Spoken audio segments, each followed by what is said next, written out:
kita sampai muka surat 85 di ujung di bawah tu, iaitu kebaikan kecil tetapi diganjarkan syurga. Maknanya kita fikir kena buat benda besar-besar baru boleh masuk syurga. Rupanya Allah ni Maha Pengasih, Maha Penyayang. Kalau betul-betul hak kecil pun kita buat, tapi dengan ikhlas, insya-Allah dapat masuk syurga. Hari ini kita Assalamualaikum warahmatullahi wabarakatuh. Bismillahirrahmanirrahim. Alhamdulillahirabbil alamin. Wassalatu wassalamu ala jami'il anbiya'i mursalin wa ala alihi wa ashabihi ajma'in. Allahumma zidna 'ilman nafi'an warzuqna fahman la yazul. Allahumma iftah lana futuhal 'arifin wa faqihna fid din. Allahumma arina al-haqqa haqqan warzuqna ittiba'ah. Ya Allah, ya Tuhan kami, tunjukkanlah kami yang benar itu benar dan berilah kami kekuatan, taufik dan hidayah untuk mengikuti kebenaran tersebut. Wa arinal batila batilan warzuqna ijtinabah, dan tunjukkanlah kami yang salah itu salah, berilah kami taufik dan hidayat untuk menjauhi kesalahan tersebut. Allahumma a'inna ala zikrika wa syukrika wa husna ibadatik wal jihad fi sabilik bi amwalina wa anfusina ya Rab. Allahumma ja'al jam'ana hadha jam'an marhuma wa tafarruqana min ba'dihi tafarruqan ma'suma. Rabbana atina fid dunya hasanah wa fil akhirati hasanatan wa qina adzabannar wa qina adzabannar wa qina adzabannar wa adkhilna al-jannata ma'al muqarrabin wa adkhilna al-jannata ma'al muqarrabin wa adkhilna al-jannata ma'al muqarrabin ya aziz ya ghafar ya rabbal alamin. Wa sallallahu ala sayyidina Muhammad wa ala alihi wa sahbihi ajma'in. Subhana rabbika rabbil izzati amma yasifun wa salamun alal mursalin walhamdulillahi rabbil alamin. Taqabbalallah minkum. Apa khabar kekasih Allah semua? Alhamdulillah, Allah panjangkan umur kita, dapat kita teruskan kita punya program taman syurga ini. Mudah-mudahan taman syurga ini akan membawa kita ke taman syurga di akhirat insya-Allah. Jadi saya pagi ni saya nak bagi Ajinomoto dulu. Nak ke? Ajinomoto ni ialah tentang kita nak kenal sifat orang yang berjaya. Kita nak berjaya tak? Kalau nak berjaya, cuba dengar sifat ini dan cuba suluh pada diri kita. Adakah kita mempunyai sifat-sifat ini? Andainya ada, alhamdulillah. Andainya tidak ada, kita ikhtiar dan usahakan insya-Allah. Ada empat sifat orang yang berjaya. Yang pertama, simpan 1000 alasan. Apa maksud simpan 1000 alasan? Maknanya dia tidak mencari-cari. Oh, saya tak bolehlah nak buat ni sebab gini-gini, sebab gini-gini, sebab gini-gini. Cari saja alasan. Orang berjaya, dia simpan 1000 alasan. Bukanlah makna 1000 tu 1000 angka, maknanya banyak alasan yang suka dia cari sebagai sebab untuk dia tak buat benda tu. Satu. Yang kedua, cari 1000 jalan. Maknanya tak boleh kok bas naik kapal terbang. Tak larat 20 jam dalam bas, mana dah seluar. Tak larat 20 jam dalam bas, cari jalan lain. Dengan boleh pergi juga. Maknanya dia cari 1000 jalan untuk merealisasikan dia punya cita-cita dan tujuan tadi. Dia nak pergi tempat tu susah. Dia duit dia habis, hilang. Ada saja alasan, ada saja jalan untuk dia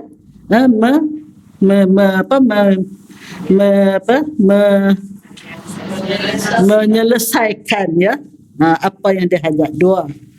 Yang ketiga, fikir 1000 cara. Fikir 1000 cara. Yang Salwa cakap tadi tu, ini menepati. Dia fikir tak mampu nak pergi dengan jalan Jalan apa? Jalan darat. Nak naik kapal terbang ke dia punya airport dah hancur. Ada saja pergi kok, tak boleh pergi straight, pergi kok kanan, tak boleh kanan, pergi kok kiri. Maknanya dia fikir 1000 cara. Yang keempat, usaha 1000 daya. Usaha 1000 daya. Allah beri pada kita kekuatan, idea, fikiran. Maka kita gunakanlah segala anugerah Allah untuk kita berusaha bersungguh-sungguh untuk mendapat apa yang kita cita-citakan. Inilah 4 sifat orang yang berjaya. Saya fikir AJK di sini khasnya mempunyai keempat-empat sifat ni kot. Sebab itu dia berjaya untuk teruskan program Al-Falah, walaupun tempat-tempat lain ada yang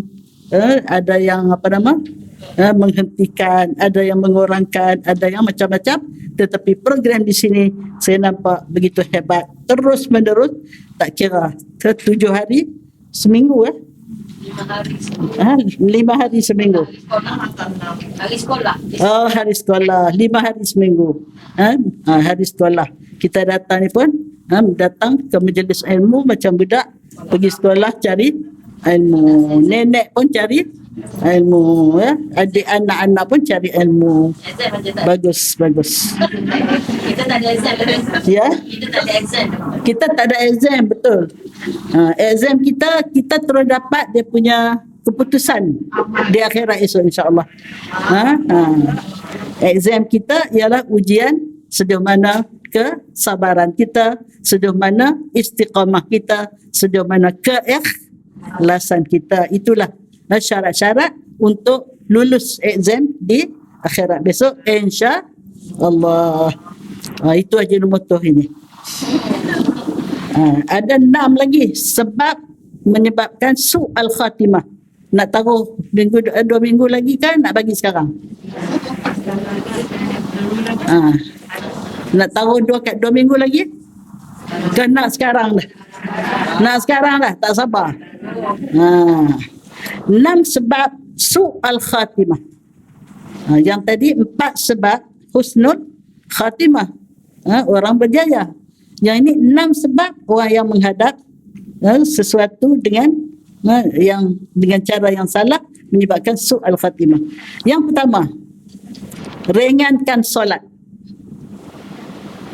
Sebab apa? Sebab solat merupakan ibadat yang pertama sekali akan dihisap di hari kiamat, yang akan memberi kesan kepada semua ibadat kita yang lain.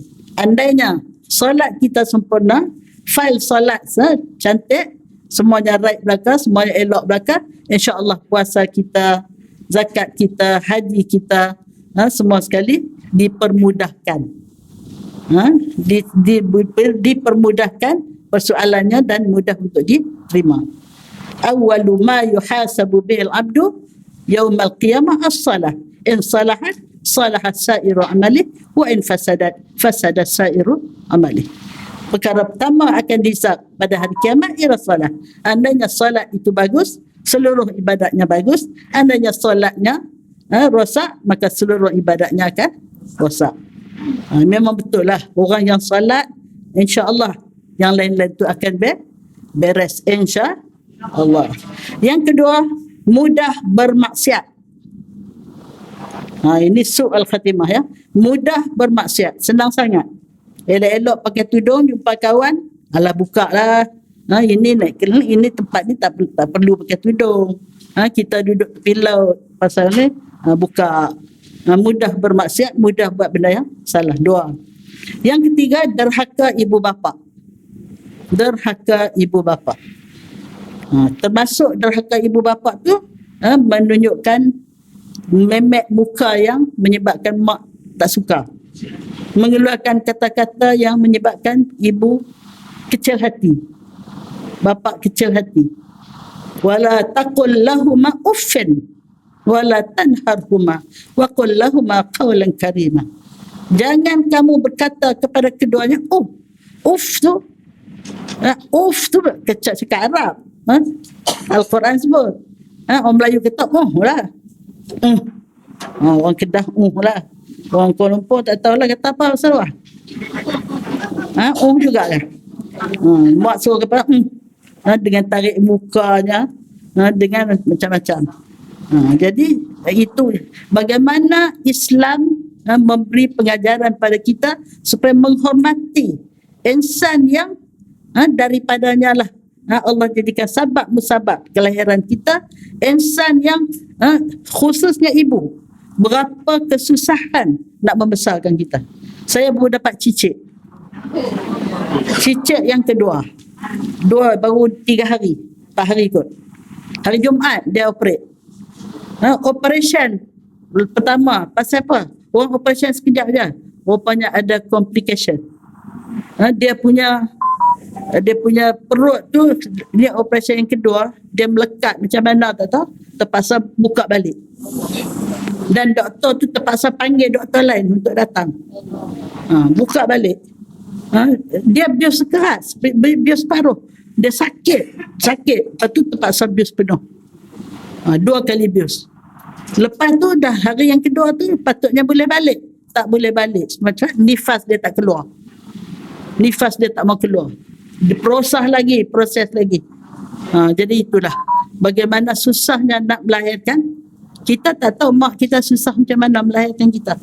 Tapi kita dapat melihat bagaimana ibu-ibu muda sekarang menghadapi kesusahan, kesakitan. Cucu saya ni pula, dia tak boleh makan ubat tahan sakit. Dia akan bengkak badan dia. Bayangkan. Jadi doktor bagi jugalah ubat yang ringan. Tak dapat menahan sepenuhnya, tapi dapat ringankan sikit. Bagaimana dalam kesakitan tu sampai dah 2 kali dah proses macam-macam. Nak lahirkan anak. Tapi anak tu tetap juga ditatang, disayang. Andainya begini sekali pengorbanan ibu, bapa pun sama juga. Sekarang bapa sekarang ni dia sama naik dengan mak.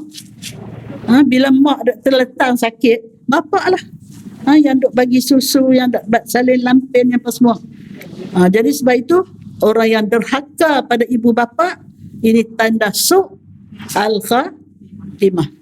Andainya kita dah terlajar tersebab menyebabkan mak kita kecil hati, bapa kecil hati, dia masih hidup, buatlah sesuatu yang menghiburkan hati dia balik, menggembirakan kesedihan yang lalu kalau masih ada. Kalau sudah pergi, ada peluang lagi, kita doakan banyak-banyak. Ya Allah ya Tuhanku, ampunkanlah dosaku terhadap ibu bapaku. Ya Allah ya Tuhanku, letakkanlah ibu bapaku, ampunkanlah dosa dia, letakkanlah dia di tempat yang baik, jadikanlah kuburnya taman syurga. Doa setiap lepas solat. Jangan sekali-sekala. Jadikan kelaziman. Itu yang saya dengar Dr. Nur Hafizah kita kecil hati. Dia duduk belakang, anak dia tak doa. Allahumma ghfirli wali walidayya. Ada kan? Ada, saya tengok dia punya video, dia punya tape dia. Jadi maknanya kita, kalau dia masih ada ibu bapa, ciumlah tiap hari. Anak saya umur 50, lahir tahun 68. Sekarang 52 kot, 53. Dia dah bercucu lah. Yang 2 orang tu cucu dia cicit saya. Tiap-tiap pagi saya paksa dia sembahyang jadi imam saya solat subuh, dan tiap-tiap pagi dia mesti cium saya. Tua mereka dah kata orang Kedah. Tiap pagi dia cium tangan, dia cium kiri kanan. Saya pun cium dia. Dia cium 3, saya cium 1. Dia kiri kanan ni, saya cium 1. Di antara 2 kening ni ialah dinding dari api neraka untuk anak-anak. Ciumlah ibu bapa di antara 2 kening ni. Dia dipanggil apa? Bawah sikit pada dai kan? Dai atas, dia bawah sikit. Itu yang ke berapa? Yang ke 3. Yang keempat, ketagih arak. Apa makna ketagih? Maknanya dia tak dapat. Kalau tak dapat, dia moyok. Dia letih. Macam orang ketagih Nescafe. Ada kawan saya umur 80 lebih. Dia dapat satu penyakit, dia makan ubat homopati. Umar Pati mana boleh makan Nescafe. Lagi tak habis ubat Umar Pati tu, dia kata moyok lah dia. Macam jadikan buruk, dia kata. Tak apalah ketagih Nescafe, tak apalah. Jangan ketagih arak. Yang kelima, menzalimi orang.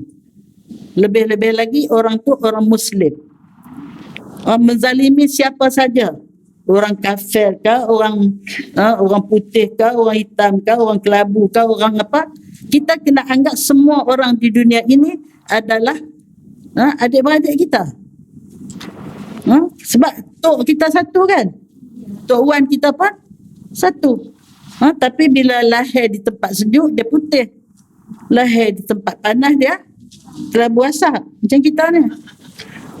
Lahir di tempat yang lebih panas, dia hitam.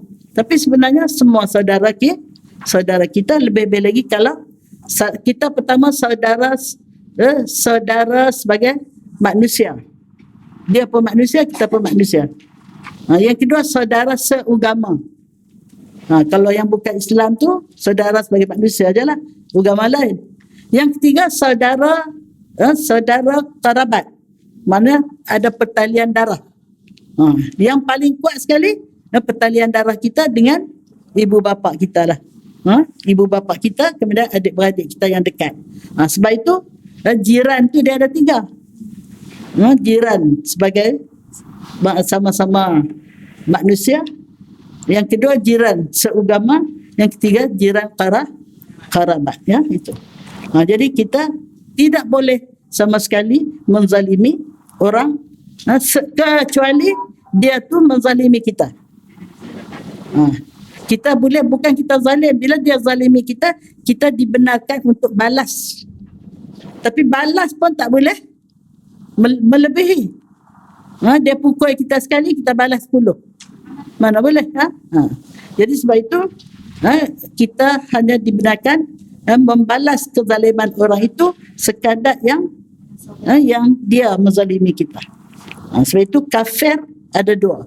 Satu kafir harbi, satu kafir zimmi. Kafir zimmi, dia tak memeluk agama kita. Allah tak bagi hidayah kat dia. Nampak macam mana? Sebab hidayah tu bukan kerja sesiapa. Hatta Nabi pun tak boleh bagi hidayah.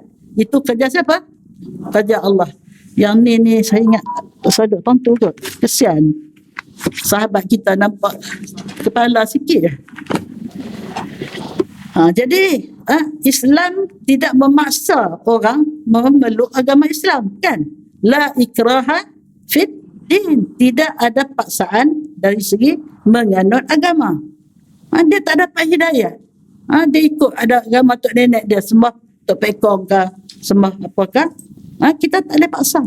Orang yang masuk agama Islam dengan paksa, dia tak dapat menghayati. Sebab dia masuk agama Islam, ada benda-benda dia kena buat. Selama ni dia tidur sampai pukul 9 sedap. Bila masuk Islam, dia kena bangun subuh. Selama ni dia free hair. Masuk Islam, dia kena tutup aurat.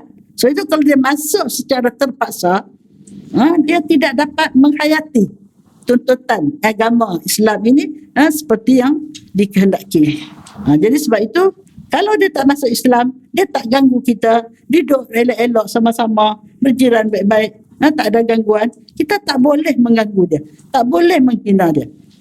Sebab itu Allah yarham Datuk Ni Aziz, masa dia jadi Menteri Besar, dia kata kalau orang Cina sakit pun dia pergi ziarah.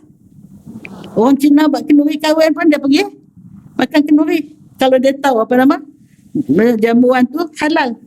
Kalau jamuan tu tak halal, dia pergi meraihkan saja. Jadi itu. Sebab itu orang Siam pun suka dia, orang Cina suka dia, orang India pun suka dia. Itu ajaran Islam. Kalau kita menghayati ajaran Islam yang cara terbuka, cara baik ni, rahmatan lil alamin ni, tak ada. Kepala kita pun tenang kan? Tak ada nak duk kodok dia buka, duk benci je kat orang. Orang ni kalau dalam kepala dia, dalam hati dia benci kat orang, dia tak tenang tau. Dia tak tenang. Hidup dia tak bahagia walaupun harta dia banyak, ya. Itu yang keberapa? Yang kelima. Yang keenam, lambat taubat. lambat taubat. Sebab apa? Kita sebagai manusia biasa ni tak sunyi daripada salah dan silap. Engkau ustaz kau, ustazah kau, engkau datuk guru besar-besar mana pun, mesti ada salah dan silap. Sebab itu Yahya Al-Aqsam yang saya cerita dulu, bila dia masa hidup dia seorang alim hadis, dan dia mempunyai anak murid yang sangat ramai, mengajar merata-rata. Bila dia meninggal, Allah beri mimpi pada kawan dia bertanya pada dia, tak payah cerita, kau ingat tak? Tak cerita dulu. Lupa dah. Lupa dah, mesti lupa. Kesawa ingat tak? Dah juga. Jadi kawan dia tanya dia, bagaimana layanan Allah pada engkau? Dia jawab, apabila aku sampai di hadapan Allah, Allah kata, engkau seorang alim yang jahat. Terkejut dah. Kenapa? Masa dihidup dulu dia jadi tok guru besar, mengajar sana sini, alim. Dia kata, ya Allah, aku tahu engkau ni tak seperti ini. Yang aku tahu, engkau ni maha pengasih, maha penyayang. Pasal apa engkau kata aku macam tu? Yang aku tahu daripada dia sebutlah Urwah, daripada siapa? Dia sebut 3 orang. Hadis ni daripada sepulan, saya pun tak ingat nama dia. Sepulan yang kedua, sepulan yang ketiga, daripada Aisyah, daripada Rasulullah, daripada Jibril. Apa dia hadis tu? Allah berfirman, ini hadis kursi. Allah berfirman, aku tidak akan menyiksa ataupun mengazab orang yang beruban dalam Islam. Apa maknanya? Dia ni sampai tua dia tetap berpegang teguh pada Islam. Jadi Allah malu untuk mengazab orang yang beruban dalam Islam. Allah kata, si fulan ini benar, yang kedua benar, yang ketiga benar, Aisyah benar, Muhammad benar, dan Jibril benar. Dengan itu aku ampunkan engkau. Maknanya dia pun buat dosa juga. Tapi kerana dia ada ilmu, dia boleh dah menyampaikan, mengemukakan ilmu yang ada pada dia tu untuk mendapat keampunan Allah. Jadi ingatlah tu, kalau siapa dah beruban, esok kalau meninggal, Allah kata, kau jahat. Kata, ya Allah ya Tuhanku, aku dengar di Al-Falah Ustazah Aminah cerita, Allah tidak akan mengazab orang beruban. Saya ni beruban penuh ya Allah, 70 lebih, 80 lebih Allah jemput. Jadi saya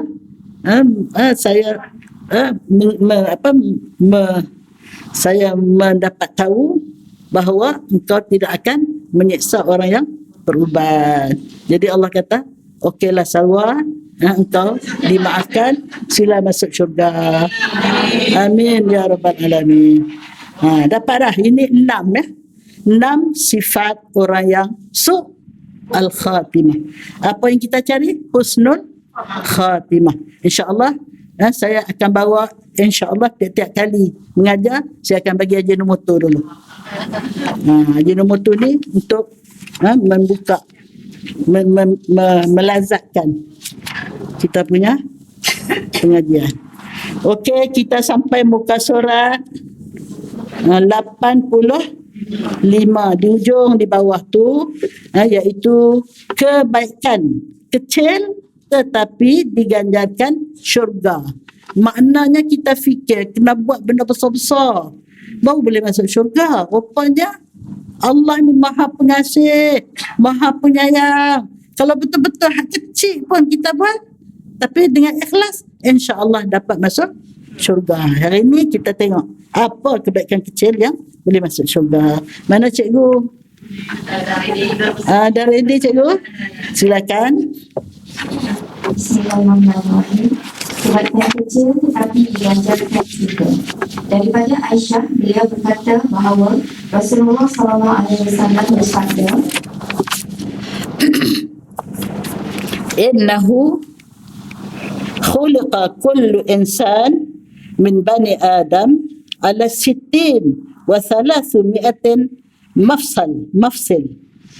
Faman kabbara Allah wa hamidallah wa hallalallah wa sabbahallah wa astaghfarallah wa azala hajran an tariq nas au syaukatan au azman an tariq nas au amara bi ma'rufin au naha an munkarin adada sittin wa thalathimi'ah fa innahu yumsi yawma idhin wa qad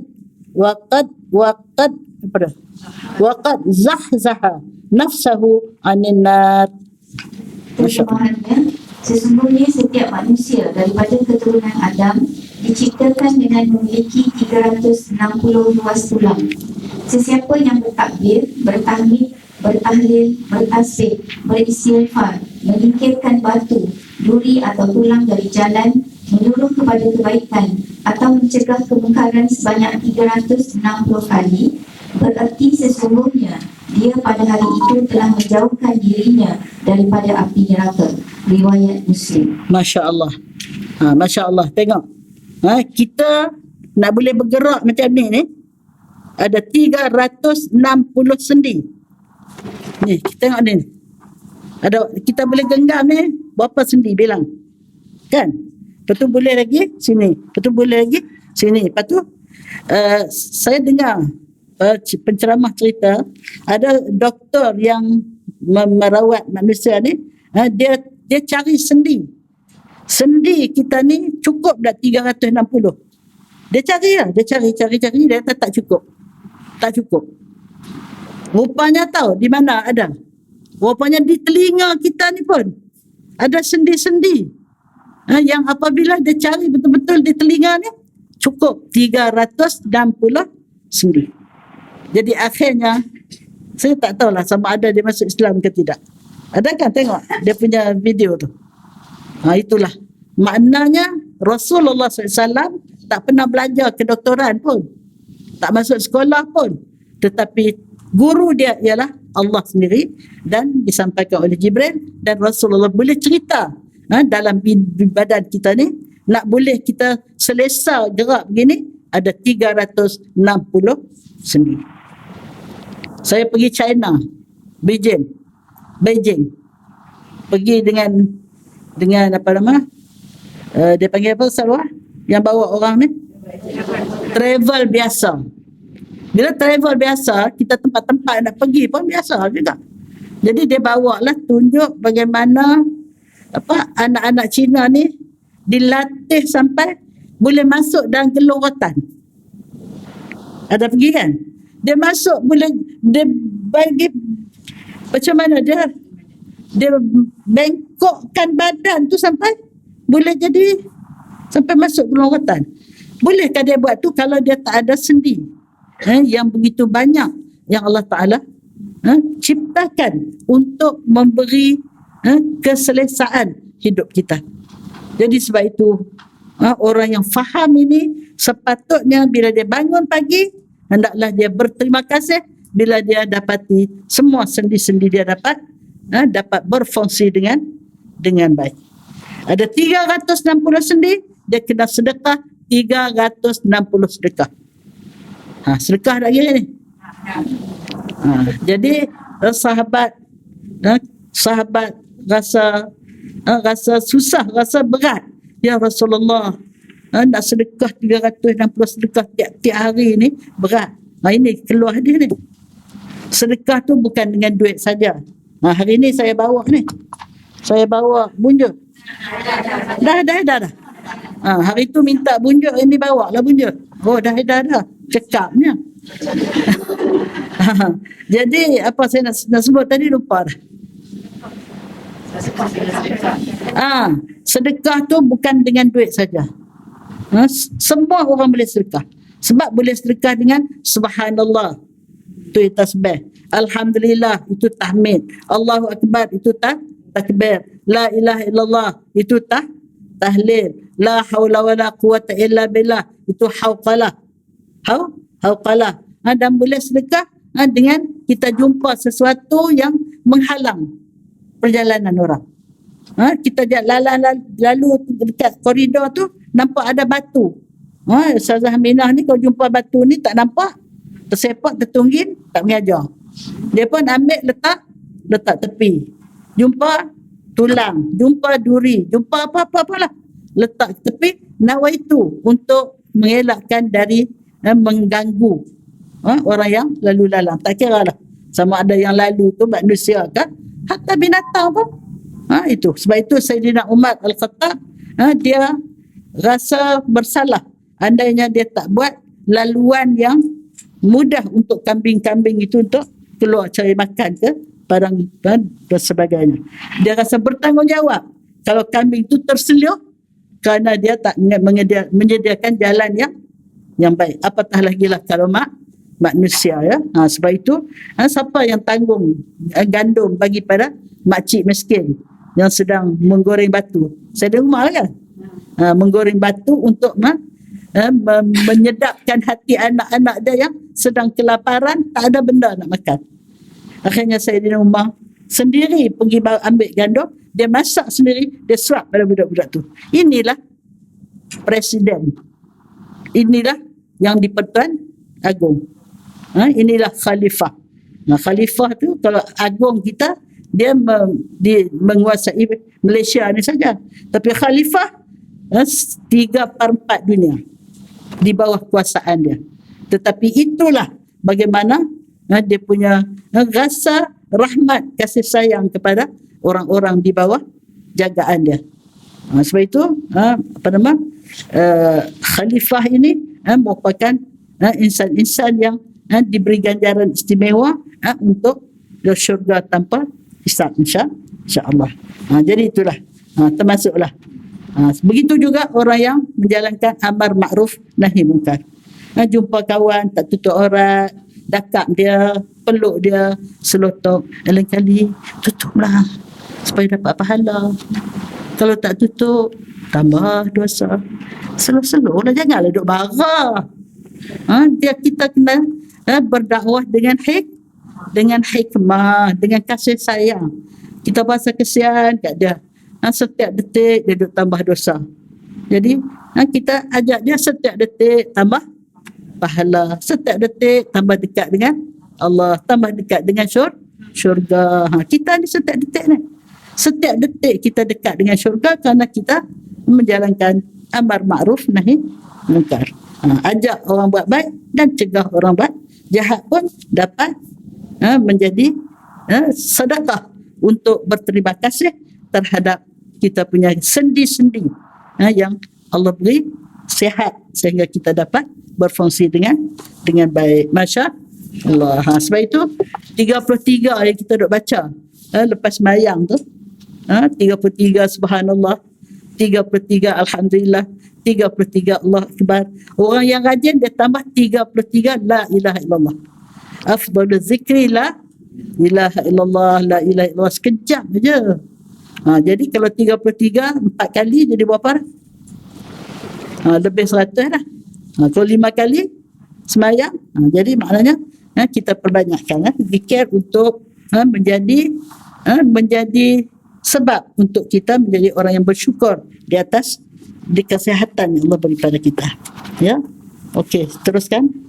Dalam hadis di atas, Rasulullah SAW menunjukkan jalan kebahagiaan di akhirat untuk kita umatnya, iaitu dengan berzikir. Zikir adalah antara contoh amalan yang sangat mudah dilakukan tetapi amat besar nilainya di sisi Allah. Hingga tanpa ragu-ragu, hamba-Nya dijanjikan pembebasan daripada api neraka dan sudah semestinya disediakan tempatnya di syurga. Jika perkara semudah itu pun dijanjikan syurga, apatah lagi amar makruf nahi munkar. Masya-Allah ya. Jadi itulah kita jangan fikir kita tidak ada peluang untuk masuk syurga, tapi sebenarnya duduk saja-saja, tapi kena minta pada Allah.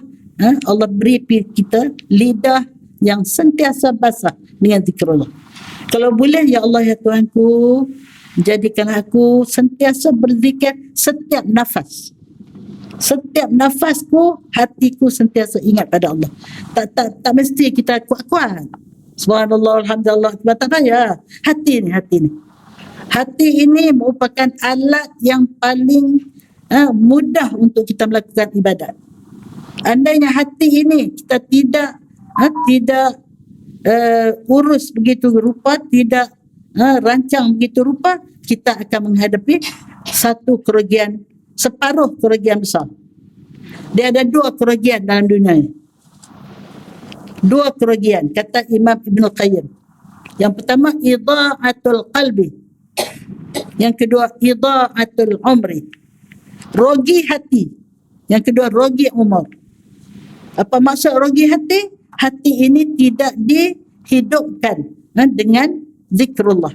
Hati ini tidak diisi dengan iman kepada Allah, takwa pada Allah. Jadi hati ini terjadi ialah untuk diisi dengan amal-amal yang soleh, dengan zikir, dengan selawat, dengan tasbih, dengan tahmid. Jadi sebab itu hati ini walaupun kita duduk di tengah ramai-ramai pun hati ini boleh zikrullah. Ya, kita duduk tengah ramai-ramai ni, hati ini berzikir pada Allah. Jadi sebab itu tiap-tiap kali kita ambil wuduk, bersihkanlah hati sebagaimana kita bersihkan anggota lahir, dan minta hati ini menjadi arsyur Rahman. Tak ngerti sambung. Arsyur Rahman, arash yang maha pengasih, maha penyayang. Jadi arash Allah. Andainya hati ini tidak menjadi arash Allah, dia menjadi arash apa?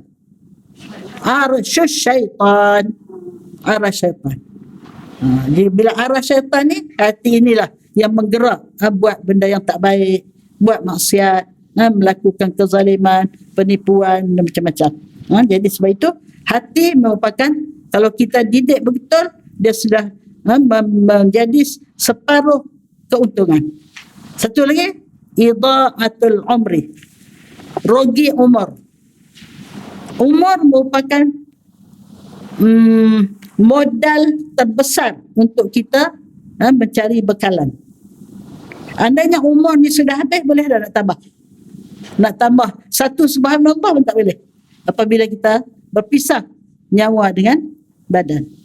Jadi selagi umur ada dalam badan ini, maka doa pada Allah minta kita menjadi orang yang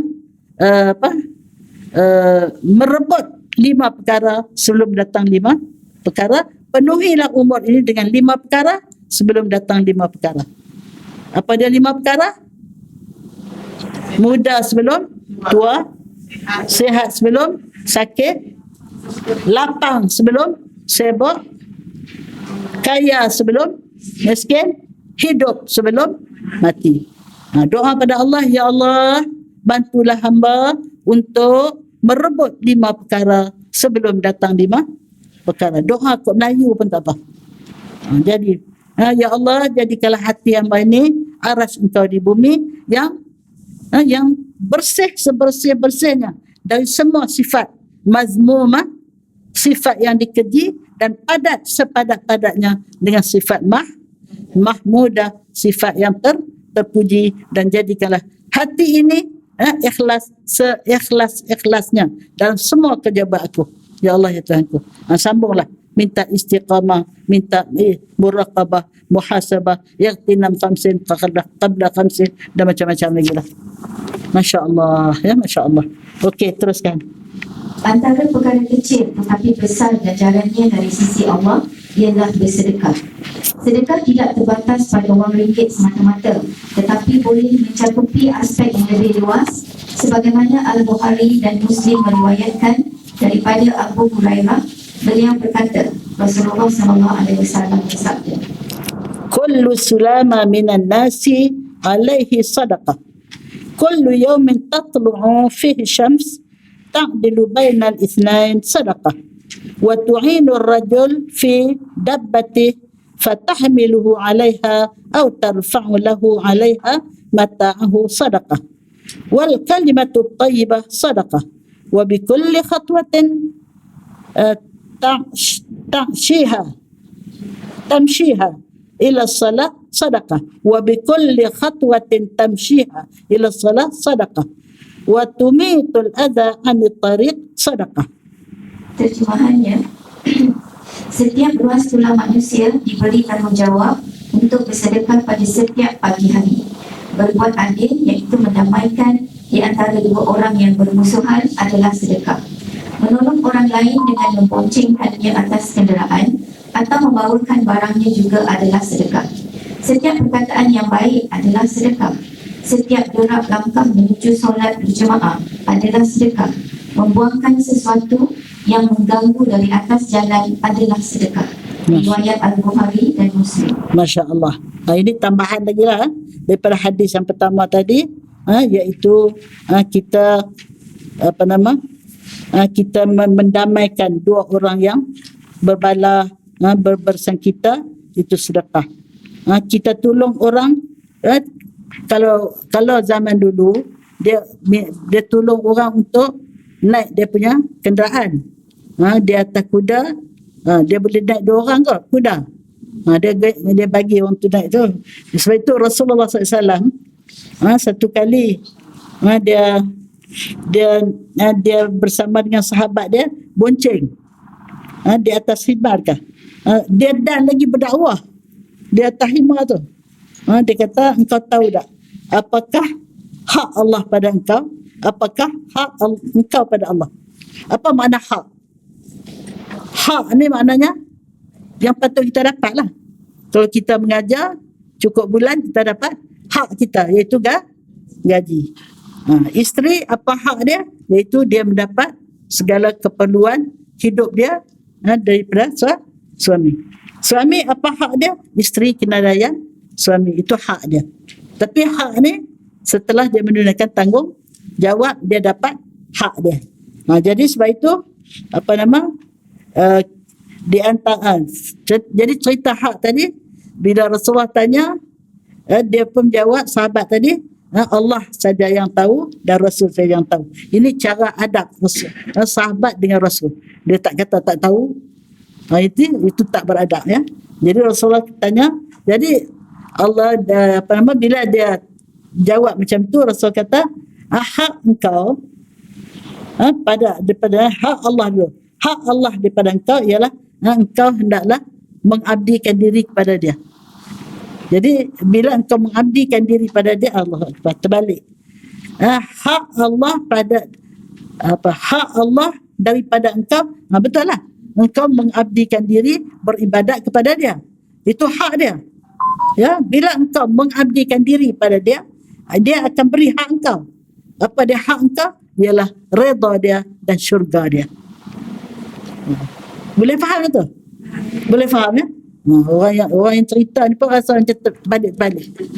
Orang dengar boleh faham, ya? Bagus tak tu? Jadi maknanya Rasulullah ni dia maknanya simple, ya. Kita kau jumpa kereta agung kosong, dia naik seorang-seorang, boleh tak tahan?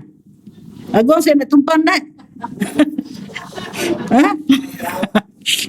Jadi Islam mengajar kita memberi peluang untuk orang lain bersama-sama kita dalam, saya nak cerita pun payah, di dalam, kalau dulu dalam, kalau kita kenderaan lah, itu satu daripada sedekah, ya.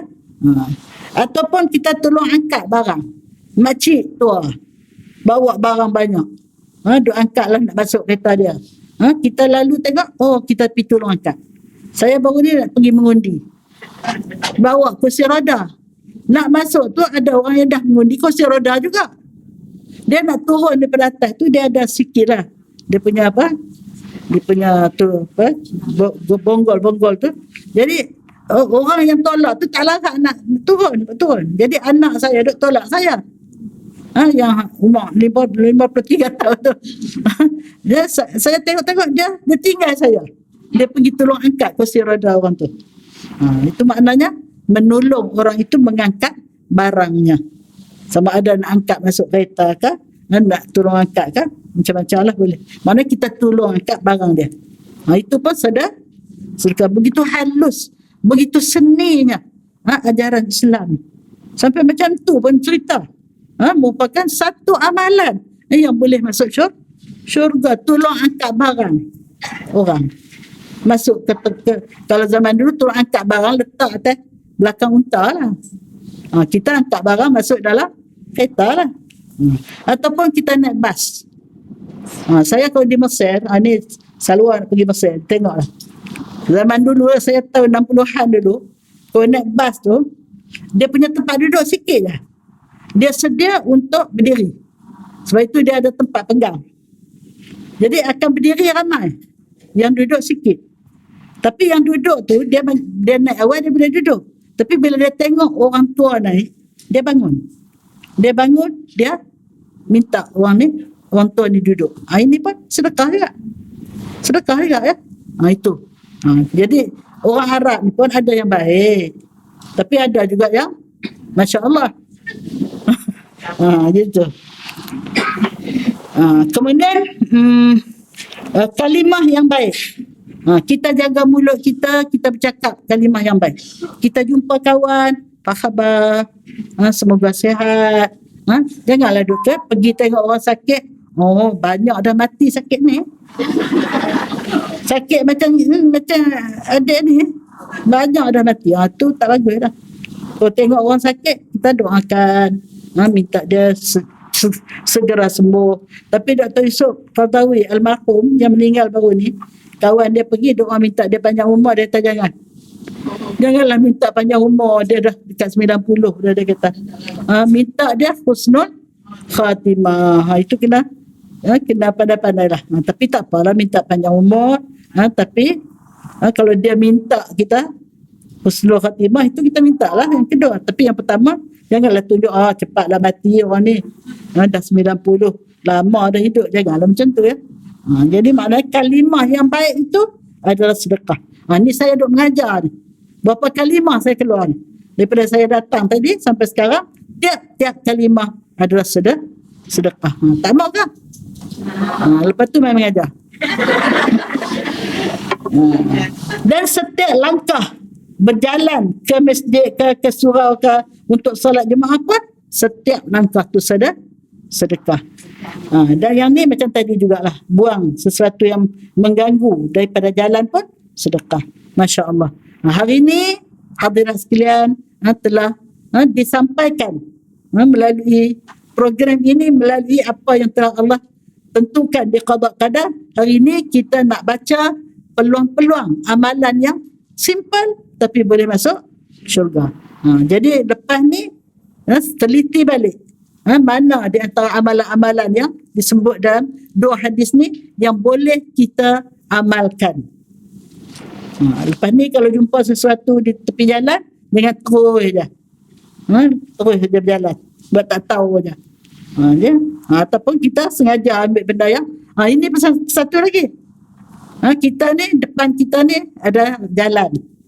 Kadang-kadang sengaja dia pergi letak pasu bunga depan tu. Nak bagi orang tak boleh parking depan rumah dia. Dia pun tak parking. Dia ada parking dalam. Yang luar tu sengaja dia buat supaya menghalang orang daripada. Itu bukan tanah dia, itu tanah kerajaan. Dia sengaja pergi letak pasu, tak bagi orang parking. Banyak punya kredit. Itu bukan sedekah lah tu. Terbaliklah tu ya. Itu. Wal'iyazubillah. Okey, teruskan. Kita sering mendengar ungkapan senyum itu sedekah. Ungkapan itu adalah satu lagi contoh perkara yang paling mudah dilakukan tetapi mempunyai impak yang besar dalam hubungan sesama insan. Abu Zar berkata, La tahqiranna minal ma'rufi syai'an walau an talqa akhaka biwajhin taliq. terjemahannya, Nabi SAW bersabda kepadaku, jangan sekali-kali engkau meremehkan kebaikan meskipun sekadar bertemu saudaramu dengan wajah ceria. Riwayat Muslim. Sebagai kesimpulan, semua hadis yang dipaparkan menunjukkan bahawa sesungguhnya Allah memang sebenarnya bersifat dengan Ar-Rahman, Ar-Rahim, Al-Wahhab dan segala sifat yang menunjukkan bahawa betapa pemurahnya Dia. Allah tidak berkira untuk menurunkan ganjaran yang besar nilainya, iaitu syurga, walaupun kebaikan yang dilakukan oleh hamba-Nya sangat kecil pada pandangan mata manusia. Maka sebagai seorang Muslim, meskipun tidak mampu untuk melakukan perkara yang sukar dan berat, sekurang-kurangnya lakukanlah kebiasaan yang tidak memerlukan modal walau satu sen pun, iaitu senyum, bagi merebut peluang untuk memperoleh ganjaran yang ditawarkan oleh Allah. Hal ini supaya kita tidak menjadi orang yang rugi di akhirat kelak. Pada hakikatnya, apa sahaja kebaikan yang dilakukan oleh seseorang hamba sudah tentulah syurga balasannya. Dalam buku kecil ini, kami ketenangkan hanya beberapa contoh amalan yang diharapkan dapat memberi motivasi kepada para pembaca untuk mengaplikasikannya dalam kehidupan. Okey. Sedang balik pukul 11 4 minit. Jadi itulah ya. Masya Allah, hari ini dengan izin Allah, Allah kurniakan kita mendapat ilmu yang memberi kita peluang untuk merancang supaya tempat kita yang kekal abadi esok ialah di sebelah kanan, tidak di sebelah kiri. Mudah-mudahan. Satu lagi saya nak tambah, tabassumuka fi wajhi akhika sadaqah. Engkau senyum di hadapan wajah saudara engkau adalah sedekah. Satu lagi, idkhalus surur fi qalbil mu'min sadaqah. Kamu masukkan kegembiraan dalam hati orang beriman. Dia tengah sedih, kamu pergi pujuk dia, gembirakan dia, adalah sedekah. Jadi sebab itu jadilah orang yang pandai bersedekah, sama ada dengan benda, dengan harta, ataupun dengan apa yang ada pada diri kita. Kita gunakan tangan untuk menolong orang, gunakan mulut untuk senyum pada orang, untuk menyejukkan hati orang, untuk mengembirakan orang, dan gunakanlah apa saja anugerah Allah pada kita untuk kebaikan diri kita dan orang lain, yang mana semua itu adalah dinilai sebagai sedekah oleh yang maha pemurah, maha pengasih dan maha penyayang. Subhanakallahumma wa bihamdika asyhadu an la ilaha illa anta astaghfiruka wa atubu ilaik. Bismillahirrahmanirrahim. Wal 'asr innal insana lafi khusr illa alladhina amanu wa 'amilus solihat wa tawasaw bil haqq wa tawasaw bis sabr. Bismillah walhamdulillah wassalatu wassalam ala Rasulillah. Ya Allah, ya Tuhan kami, berkatilah hidup kami, bantulah kami untuk melakukan amalan-amalan yang melayakkan kami untuk mendapat kasih sayang Kau, mendapat keridhaan Kau, mendapat firdaus Kau, insya-Allah. Subhanakallahumma bihamdika asyhadu an la ilaha illa anta astaghfiruka wa atubu ilaik. Wa sallallahu ala sayyidina Muhammad wa ala alihi wa sahbihi ajma'in. Subhana rabbika rabbil izzati amma yasifun wa salamun alal mursalin walhamdulillahi rabbil alamin. Taqabbalallahu minkum.